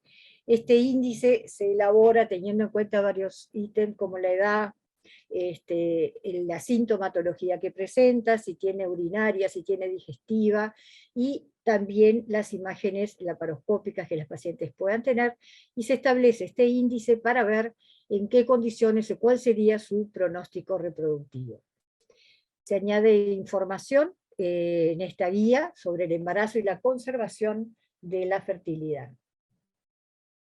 Otras recomendaciones que da la guía son, por ejemplo, en el tema de la adolescencia. La endometriosis y la adolescencia es una sección nueva, que hasta esta nueva guía no se había tratado. Aporta información sobre los tratamientos adecuados para los síntomas de las mujeres adolescentes y mujeres adultas jóvenes. Con respecto al tema de la menopausia, se añade información de cómo evitar la prescripción de un tratamiento con estrógenos solos. A ver, el tratamiento es un tratamiento hormonal. Si nosotros le damos un tratamiento con estrógenos solos a una paciente que tuvo una endometriosis, ese tejido puede llegar a malignizarse, por lo tanto, las pautas para el tratamiento de mujeres con menopausia y endometriosis también están fijadas en esta nueva guía. Y la endometriosis extrapélvica, aunque no hay cambios importantes, es importante identificar los síntomas que la paciente tiene. Por ejemplo, si tiene dolor cíclico fuera de la pelvis, si tiene neumotórax espontáneo, tos cíclica, todo ese tipo de síntomas que se dan en el periodo menstrual, hay que también atenderlos y buscar la presencia de alguna lesión extrapélvica. El tratamiento de la endometriosis es fundamental que lo haga un equipo multidisciplinario, porque se tiene que tener en cuenta la edad de la mujer, la intensidad del dolor que padece, si tiene o no síntomas urinarios o digestivos, y si quiere o no tener hijos, ahora y en el futuro. Y además acá lo que faltó poner es el apoyo psicológico permanente que tienen que tener estas pacientes, que eso ahora lo va a decir mi compañera Leticia. Eso desde el punto de vista clínico. Nosotros desde el punto de vista clínico notamos cambios en los tratamientos, que fue lo que yo les estaba planteando, y ahora desde el punto de vista legal vamos a tratar dos puntos importantes. Uno es que se presentó un proyecto de ley de endometriosis ya hace más de 2 años, que se redactó junto con el doctor Pablo Abdala, porque entendimos que estaba la ley de, ¿cómo es que se llama? Esa patología que da dolores crónicos muy importantes, y dijimos, ¿por qué no la endometriosis? Que justamente tiene serios problemas por sus certificaciones. Entonces, ¿cuál era el objetivo de esta ley? Minimizar, por medio de la prevención, detección precoz y tratamiento adecuado, la afectación que provoca la enfermedad en mujeres de nuestro país. Y también prevenir que la enfermedad afecte su salud reproductiva. ¿Qué se buscaba? ¿Qué se busca? Porque seguimos insistiendo. Hace unos días estuve en una reunión en la Comisión de Salud y les dije, hace más de 2 años que tenemos esta ley presentada y no nos dieron corte, así que se comprometieron a verla de nuevo. Que se declare de interés nacional, eso es muy importante para cualquier enfermedad. Que el Ministerio de Salud Pública cree un programa de difusión de la enfermedad. La educación a la población es importante para la detección precoz de esta patología, lo cual hace que la calidad de vida de la mujer sea mejor. Que se cree un registro estadístico de la enfermedad en el ministerio. Hoy no sabemos en realidad cuántas pacientes tienen endometriosis en nuestro país. No existe un registro. Y también eso es muy importante.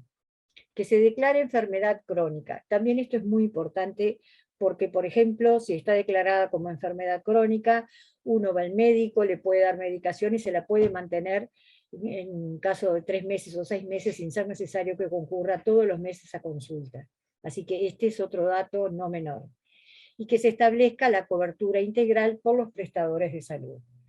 En este caso, por ejemplo, la ecografía para detección de endometriosis aún no está incluida en el PIAS, que es el listado de estudios que se hacen en la mutualista.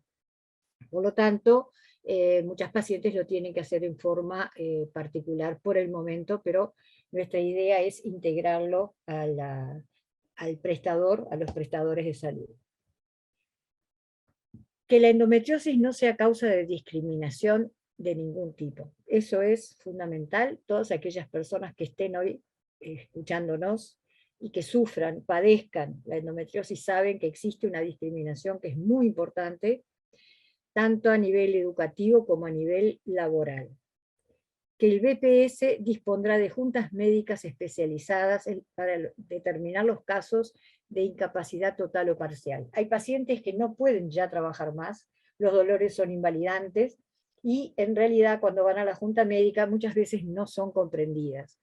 Eso pasa porque no hay en la mesa que forma las juntas médicas personal capacitado o entrenado en este tipo de enfermedades. Y eso lo estábamos pidiendo como un punto muy importante para que se pueda justificar qué es lo que está pasando con estas mujeres.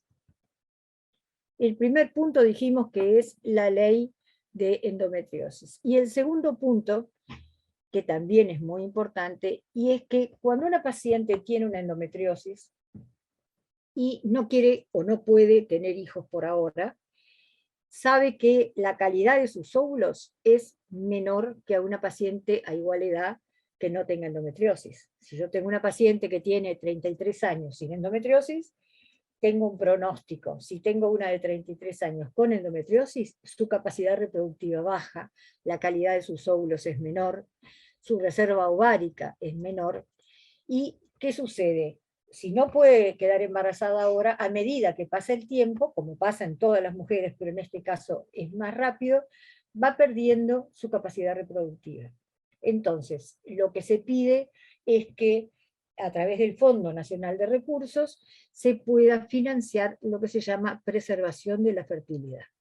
Cuando hablamos de preservación de la fertilidad decimos que es congelar óvulos, porque el óvulo cuando se congela con la edad que la paciente tenía en ese momento, para ser usado más adelante. Supongamos esa mujer de 33 años, congela óvulos y decide tener un hijo a los 37, 38. Los óvulos que se van a usar no tienen 37, 38, son los congelados que tenía a los 33 y que le dan mucha mayor posibilidad de lograr embarazo. Entonces, cuando hablamos de la preservación de la fertilidad, hablamos, por un lado, de pacientes oncológicas, que es lógico, se les plantea que tienen una enfermedad oncológica y que lo ideal es que puedan congelar sus óvulos para usarlos más adelante, que además eso es una buena expectativa para la paciente. Por otro lado, están las mujeres que quieren por sí mismas, lo que llamamos de causa social. No se quieren embarazar y como no lo van a hacer por un tiempo largo o porque están estudiando o por lo que sea, pueden congelar los óvulos para usarlos más adelante. Eso se llama de causa social. Así como las oncológicas las tiene que pagar el Fondo Nacional de Recursos, estas otras sociales, bueno, se entendería que no fueran cubiertas. Y hay un tercer grupo dentro de los que entra la endometriosis, que es que son aquellas enfermedades que por la enfermedad o por el tratamiento que reciban, tienen que congelar óvulos porque es la mejor posibilidad de que puedan tener hijos más adelante. Eso es otra de las cosas que nosotros pedimos para que se tengan en cuenta la preservación de la fertilidad en mujeres con endometriosis. Acá les paso el testimonio de algunas pacientes. Son muchas las pacientes que querían dar su testimonio, pero bueno, pudimos lograr y acortar todavía los testimonios que ellas tienen, pero para que ustedes vean la vivencia de estas pacientes. Hola, buen día para todas. Mi nombre es Sandra, tengo 51 años, tengo 3 hijos, tuve 4 embarazos, de alto riesgo fueron los embarazos, pero tengo 3 hijos. Mis problemas con la endometriosis comenzaron a los 17 años aproximadamente, con dolores abdominales que no sabían de qué. Ingresaba, me pasaban unos calmantes y volvía para mi casa. Me operaron varias veces, más de 6, 7 veces, y lo único que encontraban en el abdomen era sangre y no se explicaban de qué. Después que tuve mi tercera hija, eran mellizos, uno se reabsorbió en el primer trimestre y después del parto no menstrué más. Me quisieron hacer una histeroscopía, no pudieron, el útero estaba pegado. Después de mucha lucha, porque yo tenía 30 años, mucha lucha, nadie me quería operar, hacerme una histerectomía, ¿no? Logré que una doctora me operara. En esa anatomía patológica vino que tenía cavernas de endometrio por dentro y por fuera del útero. Por la edad me dejaron un ovario, el cual a los 7-8 años comencé con dolores abdominales, me hicieron una tomografía y tenía un tumor pélvico que estaba pegado a la vejiga y el intestino. Nuevamente el endometrio había avanzado, la endometriosis. Me operaron, me sacaron ese tumor pélvico, quedé con incontinencia urinaria y problemas intestinales, de los cuales ahora vengo en esta lucha nuevamente. Pasaron unos años que hago fecalomas, paso de diarrea, dolores abdominales, me ingresan, me tienen una semana internada con tramadol, calmantes, me dan el alta, me hicieron una fibrocolono, pero dicen que adentro del intestino no hay nada. Bueno, este es el caso de una paciente que, como verán, tiene múltiples cirugías, muchas cirugías, y una enfermedad que no se ha podido resolver. Acá tenemos otra paciente. Hola, me presento, mi nombre es Mónica. Sé que hay varios grados de endometriosis. Yo me hice 2 laparoscopías con limpieza y puedo decir que después de años he conseguido la fórmula para que la enfermedad no me invalide y me permita tener una vida normal y tener una calidad de vida mejor. Sé que hay distintos tipos y que son mucho más invasivas que la mía y que no dejan que la persona tenga esa vida normal que todos merecemos.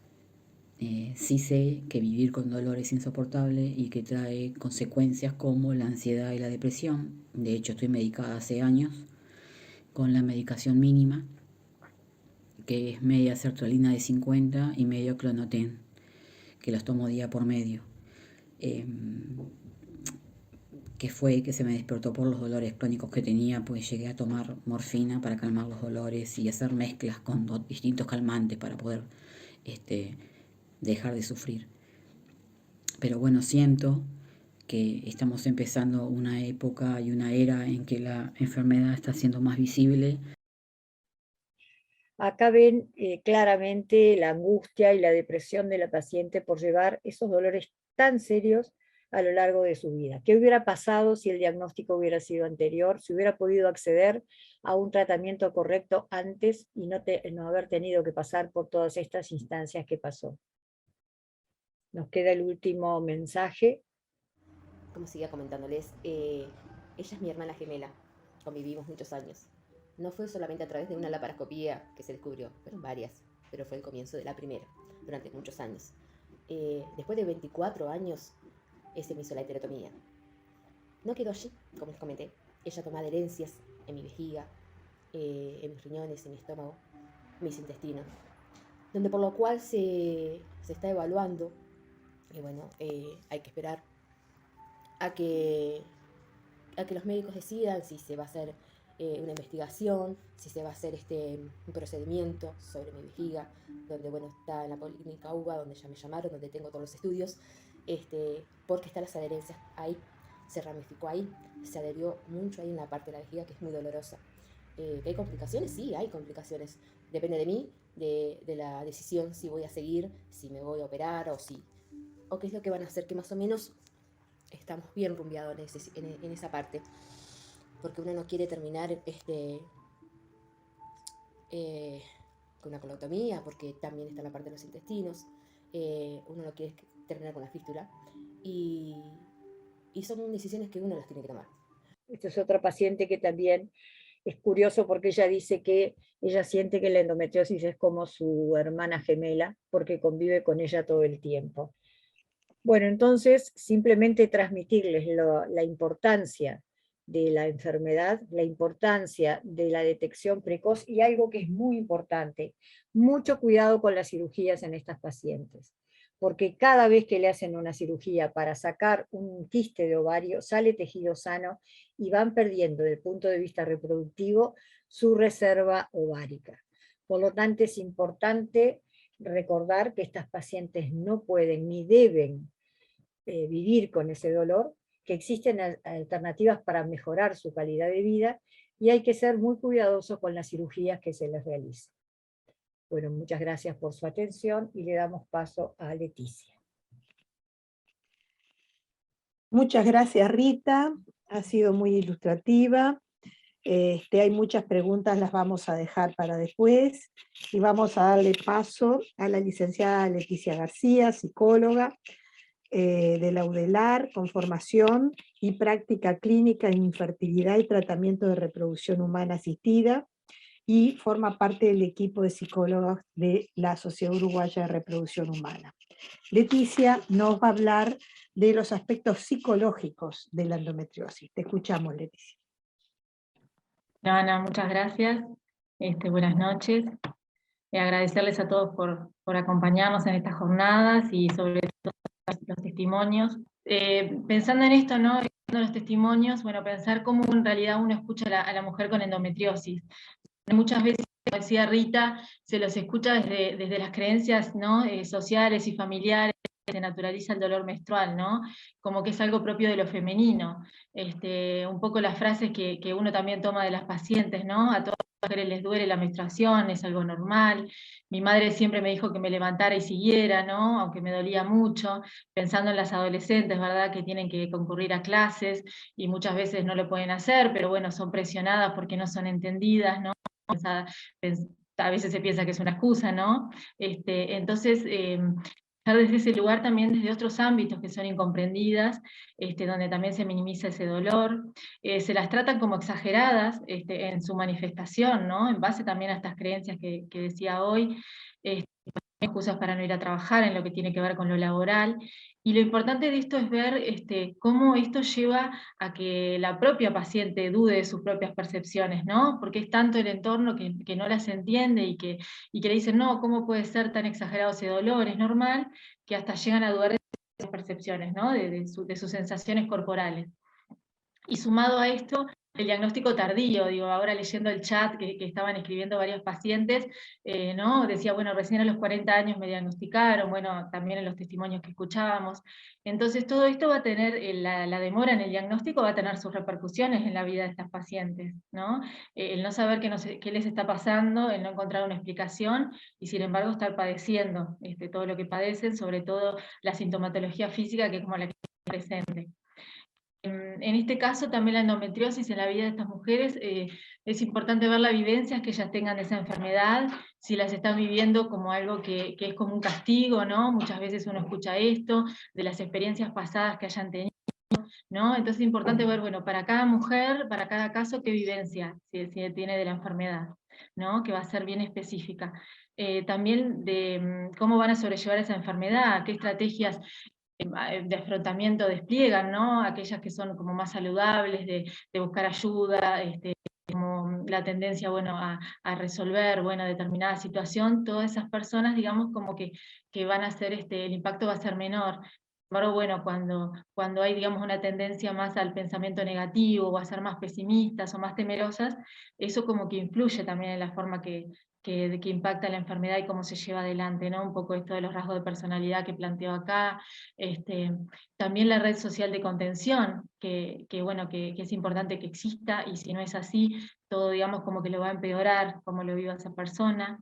Más adelante voy a hablar de esto, del grado de la afectación que haya en las diferentes áreas de su vida, que Rita un poco lo comentó, en lo laboral, en el estudio, en el tiempo libre, ¿no? De cómo se afecten estos ámbitos a raíz de la enfermedad, bueno, desde lo psicológico y emocional, las repercusiones que tenga.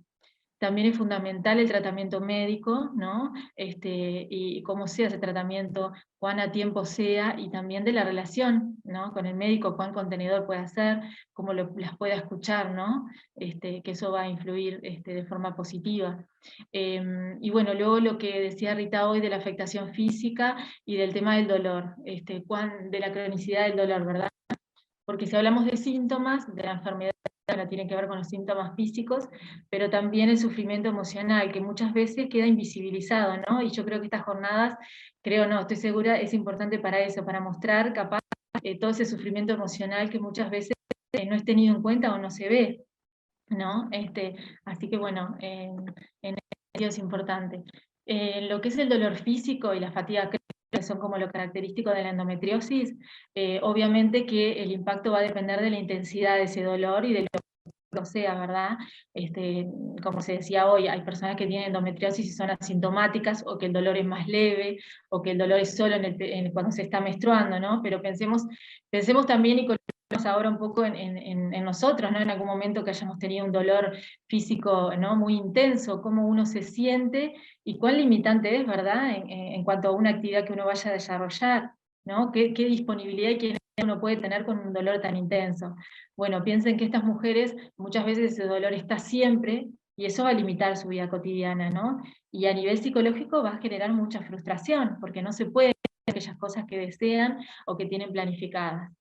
Está presente también el miedo al dolor, y en esto es como un círculo, ¿no? De que hay una angustia anticipativa, de que va a llegar ese día, de que va a llegar ese dolor que ya se conoce y que es intenso. Entonces hay como una preocupación excesiva y hay una hipervigilancia del cuerpo, ¿no? Y obviamente ya con una expectativa de que eso va a ser displacentero, ¿no? También las alteraciones y el desequilibrio hormonal que genera la enfermedad, obviamente que va a generar altibajos emocionales, va a generar mucha ansiedad, irritabilidad, y esto de la hipersensibilidad, ¿verdad? Cuando hablaba hoy de los impactos en las diferentes áreas de la vida, bueno, lo laboral, estudios, en el tiempo libre, las ausencias en el trabajo, y muchas veces cuando igual van con dolor, obviamente que su desempeño y no va a ser el mismo, y también con el riesgo de perder el trabajo, ¿no? Lo cual también es algo que a nivel psicológico afecta y mucho. También el no poder planificar proyectos a futuro, por la irrupción de los síntomas, nunca se sabe también a veces cuándo va a ser más intenso o no, y bueno, y la pérdida del disfrute. En lo que tiene que ver con la sexualidad, hoy Rita comentaba que muchas veces el dolor al tener relaciones sexuales, porque bueno, genera esa tensión física para evitar el dolor, y obviamente que esto va a repercutir también en la relación de pareja, dependerá si la pareja entiende esta situación, entiende la enfermedad para poder contener, y si no es así, allí se van a ver como las dificultades también en la pareja. El dolor abdominal y la fatiga, bueno, va a hacer que también disminuya el deseo sexual y el placer, ¿no? En las relaciones sexuales. Y luego está el tema de la infertilidad, ¿no? Que cuando surge también genera impactos en la sexualidad, como bien lo hemos visto también en otras charlas, porque se da la pérdida de la espontaneidad y el disfrute, ¿no? Ahí tenemos como un doble impacto. Bueno, obviamente la relación de pareja, como decía hoy, la afectividad se ve afectada. Muchas veces se dificulta la comunicación al no ser entendida. Ya hay un desgaste también, ¿no? De explicar todo el tiempo qué es lo que me pasa. Además, imaginen que esto es durante años y todo el tiempo. Entonces los conflictos también se van acumulando y bueno, se pueden dar dificultades en la pareja, en la sexualidad, como decíamos hoy, y también cuando se limitan las actividades de la pareja y los proyectos de pareja. Bueno, el tema de la fertilidad también se ve afectada, esto ya lo han hablado, un poco algunas cosas. En esto se vive un doble diagnóstico, ¿no? El de endometriosis por un lado, pero también el de infertilidad. Entonces imaginen lo impactante que es todo esto en la persona, ¿no? Y obviamente que es una crisis vital estresante, ¿no? Donde todo lo que se creía hasta ese momento, que por ejemplo que se podía concebir un hijo de espontánea, bueno, esto ya no es así, y se tiene que recurrir a los tratamientos, y bueno, y todos los sentimientos que surgen, los miedos, que también se van a sumar a la enfermedad. Entonces, si pensamos en cómo repercute en lo psicológico y en lo emocional, más allá de las cosas que ya he explicado, bueno, la incertidumbre está siempre presente, ¿verdad? En los días con y sin dolor, ¿no? ¿Cuándo van a ser? También la incertidumbre, y como escuchamos bien el testimonio de cuánto se va a complejizar la enfermedad, ¿no? En esto de las múltiples cirugías y la incertidumbre de lo que se tiene, ¿no? En definitiva, cuando derivan otras cuestiones. También los sentimientos de angustia, miedo y enojo están siempre presentes. Muchas veces se lleva a que se aíslen socialmente, ¿no? Al ser incomprendidas, y esto, bueno, obviamente que dificulta todo lo que tiene que ver con el mundo relacional de la persona, y bueno, y esto realmente que es algo a nivel emocional que repercute de forma negativa. Siempre me gusta traer el tema del cuerpo, porque digo, el cuerpo en este caso toma como un rol preponderante en cuanto a que el dolor físico, que también que repercute emocional y viceversa, pero el cuerpo es vivido como un lugar de sufrimiento, ¿no? Entonces, lo femenino también como algo de sufrimiento. Entonces, qué difícil cómo se dan estas vivencias negativas, y qué difícil poder hacer un trabajo de poder cambiar estas vivencias por algo que las conecte con su cuerpo de otra manera.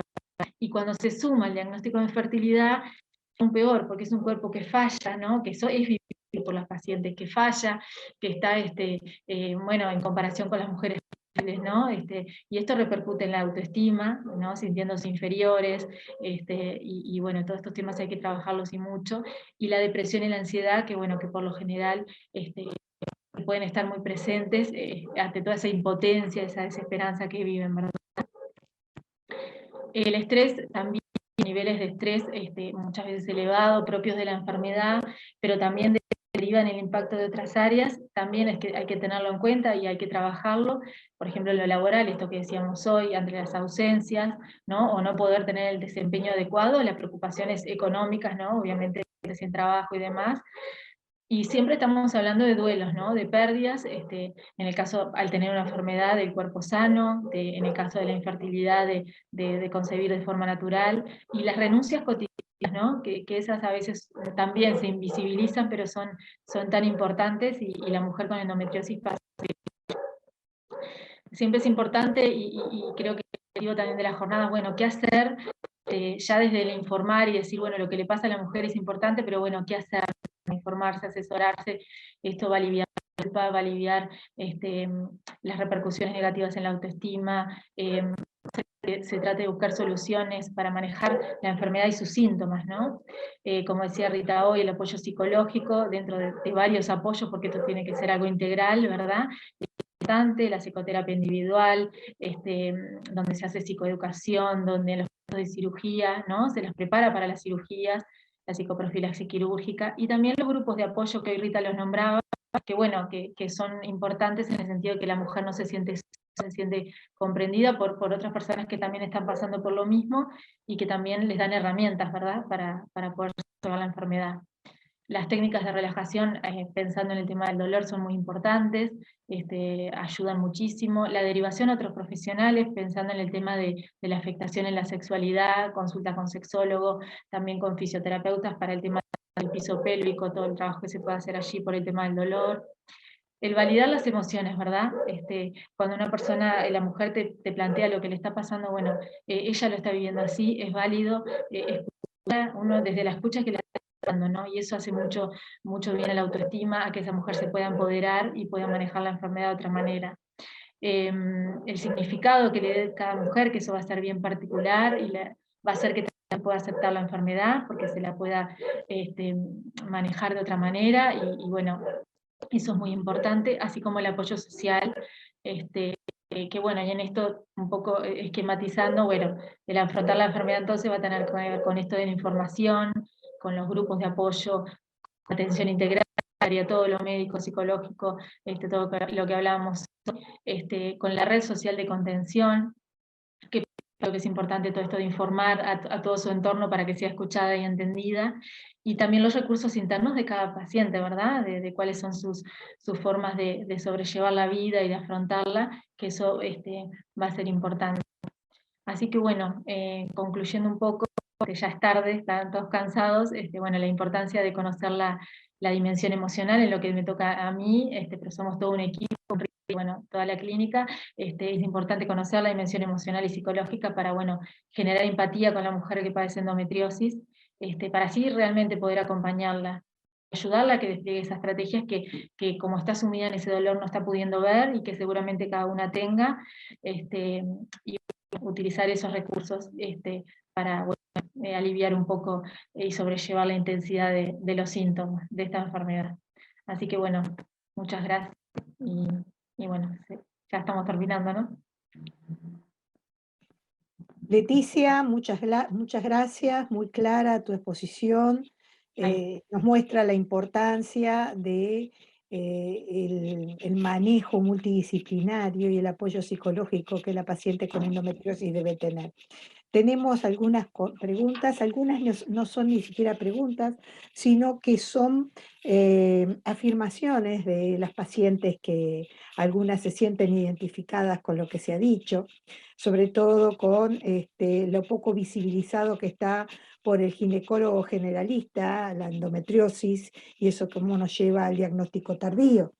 Acá hay una paciente, Mónica, que dice: yo tuve el diagnóstico recién a los 40, habiendo consultado cada año en los controles de rutina.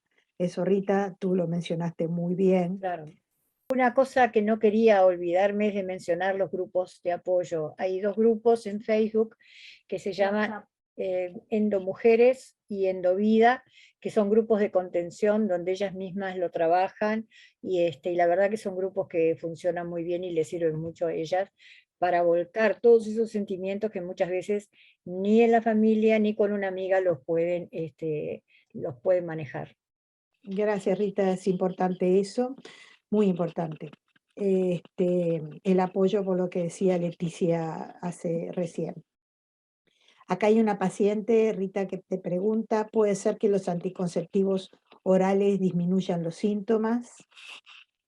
Claro, el anticonceptivo puede disminuir los síntomas porque la paciente no ovula y eso hace que tenga una sintomatología menor. No está tratando a la paciente, pero depende de la indicación, en algunos casos están indicados. Perfecto. Acá hay una pregunta que quizá, no sé si la querés contestar por acá o por el chat directo.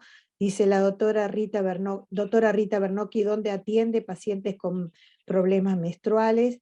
Mi cuñada sufre hace años de dolores intensos con cada periodo y otros síntomas. Los médicos que ha visto no la han asesorado ni estudiado como corresponde, dándole una solución. Con 26 años se cuestiona si tener o no familia por este tema. Mira, nosotros en nuestro grupo, que es el Centro de Reproducción Humana, formamos el endocentro justamente para el estudio y tratamiento de las pacientes con endometriosis por la cantidad de pacientes que acudían a nuestra consulta, que funciona en el mismo lugar que Serín, en Avenida Italia y Presidente Berro. Es importante que consulten precozmente para buscar una mejor solución y una mejor calidad de vida, ¿no? Con respecto a la asistencia, yo estoy jubilada, no hago asistencia, pero acá tenemos al director médico, el doctor Rodríguez Bussi, que con mucho gusto los atenderá. Él trabaja con nosotros, la doctora Ana Orihuela, la doctora Marta Guidobono. Están, todo el equipo nuestro, por el volumen de pacientes, está especializado en la endometriosis. Gracias, Rita. Después, acá hay otra paciente que, Mayra, dice: después de 20 años me entero ahora por una histeroscopía por reproducción humana asistida que tengo endometriosis. En consulta solo me indicaban anticonceptivos orales, nunca me mandaron un estudio, además de escuchar siempre que los dolores eran normales.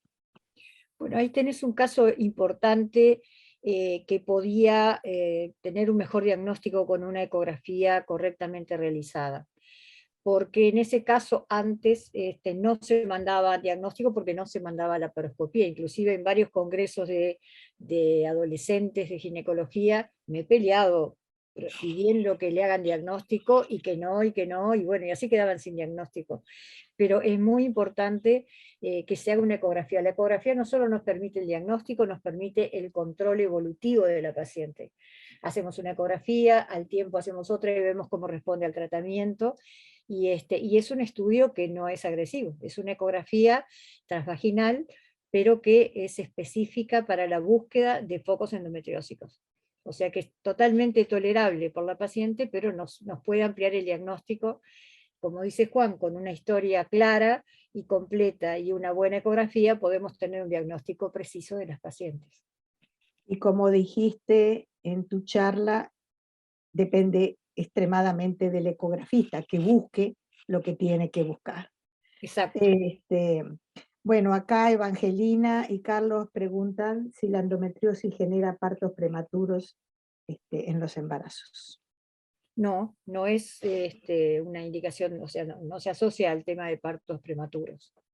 El problema más que nada es embarazarse, no tanto la evolución del embarazo, sino la dificultad. Nosotros lo vemos de pronto en el laboratorio de embriología, cuando hemos estado trabajando con óvulos, porque tanto Juan como yo somos embriólogos, y ves el aspecto de esos óvulos, y la verdad que decimos, esta señora debe tener endometriosis porque tiene un aspecto especial, esos óvulos, en algunos casos que llegaban sin diagnóstico, que después se comprobaron, ¿no? Pero no es el tema de embarazos antes del término. Otra pregunta dice, ¿el síndrome de Meniere puede tener alguna influencia o relevancia con el tema del periodo? Que es una paciente que ya había hecho un comentario de dismenorrea más arriba. No necesariamente, no necesariamente. Bien. Gabriela dice, soy paciente con endometriosis y la verdad que nuestra calidad de vida en todos los ámbitos se ve afectada. La contención tanto de la familia y los médicos es un pilar fundamental. O sea, bueno, esto es una afirmación de todo lo que se ha venido hablando. Acá hay otra paciente que dice, en mi caso, luego de 8 años, me diagnosticaron endometriosis a partir de una laparoscopía por un quiste de ovario y fue un hallazgo para todos, lo cual es increíble porque toda mi vida padecí los periodos, pero está naturalizado. Sí, totalmente de acuerdo. Inclusive, como ustedes decían, hay pacientes que dicen, no, a mí la menstruación me duele igual que a mi mamá. Ella me dijo que el dolor es normal y la madre se retorcía de dolor. No es normal. Pero bueno, como ella lo vivió en su casa, entendía que estaba bien. Yo sufría, dice Jimena, yo sufría de dolores menstruales intensos. De adolescente me indicaron anticonceptivos, lo que hizo que en los siguientes años no fueran tan intensos. Pero ahora, a los 30 años, me operaron de una hernia crural que resultó ser endometriosis. Y ahora sospechan que tengo un foco en el ombligo porque me duele mucho durante la menstruación y hay meses que me sangra un poquito. Mi madre también padece lo mismo en el ombligo. ¿Puede ser genética la endometriosis? Bueno, es una de los diagnósticos que puede ser genética. A veces pasa que luego de una laparoscopía que se introduce un catéter en el ombligo, al retirar ese catéter puede quedar algún implante. Si le duele en el periodo menstrual y le sangra, seguramente sea endometriósico. Otra paciente dice, tengo fibromialgia y vaginismo sin haber podido mantener relaciones sexuales. Me duele el útero y siento un dolor insoportable durante el mes, empeorando en los periodos. Las puntadas son desgarradoras y fuertes. Puede ser que sumado al vaginismo la endometriosis complique más el poder sanarme del primer diagnóstico. Bueno, esto ya requiere una consulta, más que La nada. fibromialgia era la ley que yo les quería decir y no me acordaba del nombre, que también tiene sintomatología muy similar, es la sintomatología de los dolores muy intensos. En ese caso, para ella es fundamental consultar con una sexóloga, porque las relaciones sexuales no solamente es la relación tradicional, existen otras formas y ella tiene que aprender dentro de sus posibilidades cómo resolverlo. Ese tema es muy, muy angustiante para la paciente. Y con esos dolores es imposible que mantenga relaciones, con solo pensarlo le duele por las dudas, o sea que es imposible que mantenga relaciones. Por lo tanto, tiene que consultar. Nosotros tenemos sexóloga también para trabajar en estos casos, ¿no? Es fundamental. Bueno, otra paciente dice, comencé hace unos meses con anticonceptivos orales por ovarios poliquísticos y el dolor solo disminuyó el primer mes, luego ha seguido con la misma intensidad. Eso, si se mantienen los dolores, tiene que consultar. Hay que evaluar por qué, no necesariamente sea una endometriosis, pero hay que consultar, algo está pasando que no es normal. Bueno, luego hay agradecimientos y ya no hay más preguntas. Creo que la jornada de hoy ha sido una jornada muy provechosa para todos. Creo que todos hemos aprendido. No solo esto ha sido muy provechoso para los pacientes, sino también para los profesionales de la salud. Así que bueno, yo agradezco a los expositores, agradezco el nivel de cada una de las exposiciones y la claridad, agradezco a todos los presentes y bueno, los invitamos para el día de mañana a seguir con las charlas de esta semana, esta cuarta edición de la Semana de la Fertilidad.